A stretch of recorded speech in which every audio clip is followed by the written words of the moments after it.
বাংলা সিনেমার স্বর্ণযুগের মহানায়ক এবং মহানায়িকা ছিলেন তারা। তাদের অনস্ক্রিন রসায়ন বরাবর মুগ্ধ করত আপামর বাঙালিকে।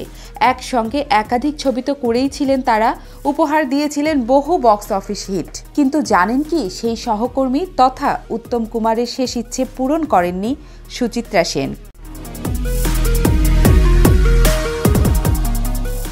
কিন্তু কি চেয়েছিলেন উত্তম সুচিত্রার থেকে?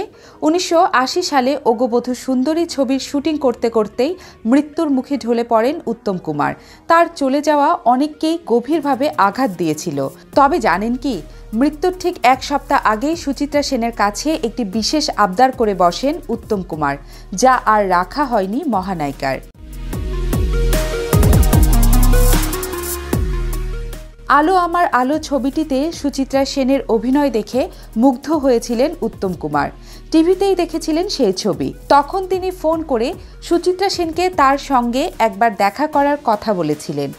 একদিন দেখা করবে বলেও সেই দেখা করতে যেতে পারেননি সুচিত্রা। তখন তিনি টলিউডের অন্যতম ব্যস্ততম নায়িকা ছিলেন, আর তাই তার রাখা হয়নি উত্তম কুমারের শেষ ইচ্ছে।